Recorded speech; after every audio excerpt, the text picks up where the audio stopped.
What's up, legends? I got another post-reaction and review for you guys, and it's gonna be legendary, baby. But this is the first review for Boruto Naruto Next Generations, episode 1.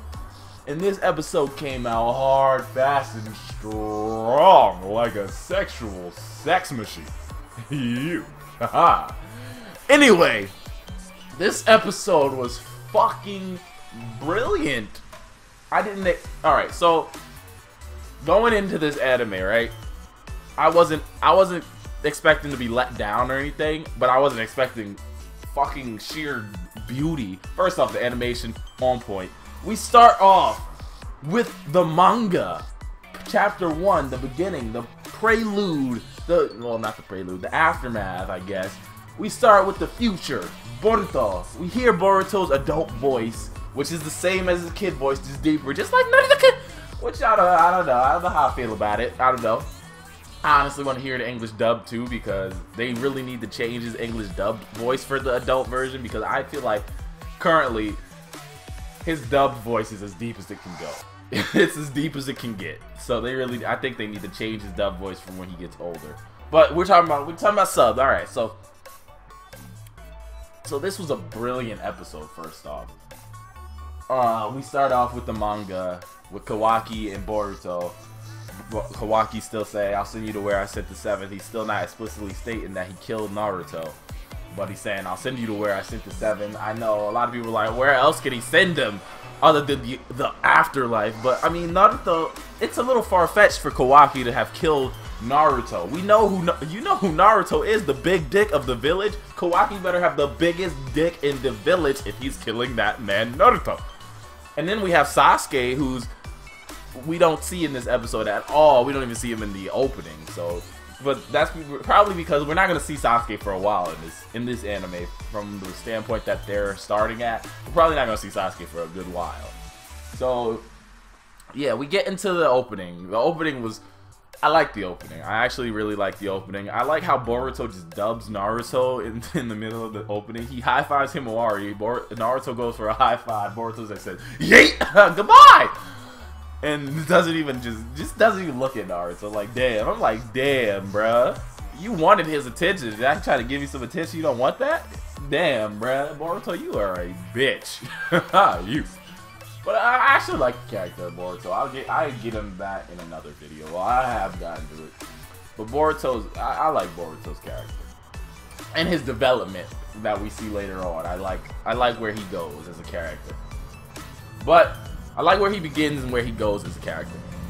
But then we get into the thick of things, the thick of it. And I personally like the fact that they're going with an original story, because it's seemingly good. They set this little seed, the beautiful seeds, for this story to be very good. So we start off, Shikadai and Boruto, they're running through the village with their woes. And then they get on the new ninja train, they're showing that the village is becoming more and more modern and modernization. And I mean, Kakashi started the Industrial Revolution basically as Hokage, and now Naruto's continuing it as Hokage. I guess that's a new train that they just got. But yeah, they get on the train and they're eating a spicy ass burger, and they're like, ass burgers? But eating a spicy ass burger, and they're like, oh nah, fuck this shit, I'm out. Shikadai reveals that Hinata's been like telling him, oh, take care of my son, because he's a little shit. So take care of him. So it's basically showing that the Uzumaki and the Nara family have a strong bond because of Naruto and Shikamaru's connection as Hokage and Hokage's assistant. So that makes sense that they have a strong bond. Shikadai and Boruto have a strong bond because their dads have a strong bond. And Shikadai is looking after Boruto. So they're basically friends from the jump because of their dad's connections. I mean, well, even though Naruto wasn't Hokage as soon as Boruto was born, they were basically just there because Shikamaru was always going to be Naruto's assistant. He was just playing that. That was his dream. He wanted to be Naruto's assistant since the war. He was like, I'm going to lead him in the right direction. But yeah, this episode was brilliant once again because we plant the seeds. We meet dank memes. I mean Denki, And he's a pushover at first. He's a pushover. He's getting beat up in the alley. Boruto comes, saves that man brilliantly. First off, Boruto the way Boruto fights, it's like he already knows. It's like he's a prodigy.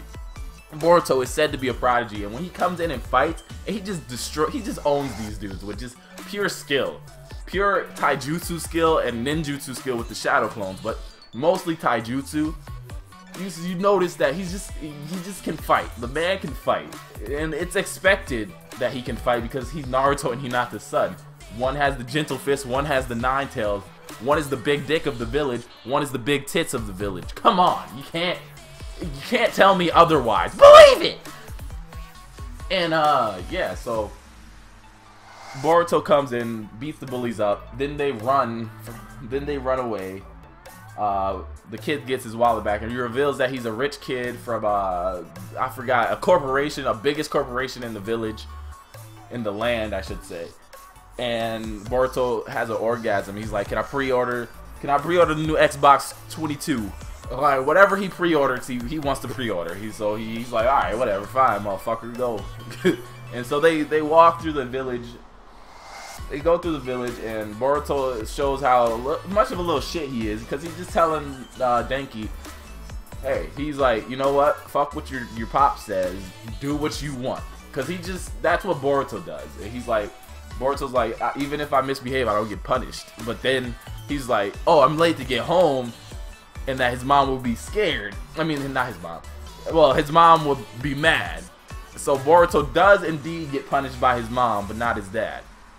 And he admits to Denki that Hinata is very scary when she's angry. So I've heard that before, like for Boruto, I believe in the manga, but I don't know why. I just have I like that from Hinata. I like the scary Hinata mother persona of Hinata. Even though she seems like the same cool, calm, collected Hinata, Boruto saying she's scary. Something about that I like. Then when he gets home, cute little baby Himawari comes, wraps her arms around him, hugs him, all cute and shit. They go away. Hinata fixes the shoes, and then they talk at dinner. Hinata's just reminiscing to the past. She was like, "That's where I met your father. And the Ninja Academy is where I met your father, blah, blah, blah." And Boruto's just like, "Oh, I've heard this before. You're reminiscing." And all that shit. And Hinata just gives him the scary eyes when Boruto's like, "Whatever." And then Boruto... It's just, I don't know, for some reason, just motherly Hinata, I like it. I like it a lot. Yeah. So, Boruto goes to sleep. They wake up the next morning. Boruto's traversing to school. He's like, "Oh shit, I'm late. Goodbye!" And running, and then he's like, "Fuck this, I'm getting on the train." Because that was his plan from the beginning. And he sees Denki. First off, the night before, Denki got pimp splat by his pops because he was talking shit. Because Boruto's a shit influence. But he got pimp slapped by his pops, or bitch slapped, more like it. And Denki was all like, you know, fuck this, I'm out. He left. Well, he didn't say that because he was obeying his father. But he left the room. Then a random dildo came out of nowhere and bit him. It's like a Orochimaru, kind of. Like, it was like a snake kind of demon thingy. It wasn't like a snake like Orochimaru would produce, but it was a snake-ish like aura. It came and it bit him like a curse mark, which reminded me of the curse mark. So Denki is going crazy now. He lured kids on a train. But even before that, Boruto, he sees the evil chakra in Denki with his right eye. And they pan the camera, they reveal Boruto has the Byaku, I want to call it the Byaku-gan because I'm not 100% sure if it's the Tensei-gan, but it looks like the Tensei-gan. So I'm gonna call it the Tensei-gan. They reveal he has the Tensei-gan, which I'm assuming it was either triggered by the chakra or he was born with it. So he has the Tensei-gan, he's seeing all this chakra, and then he turns it off.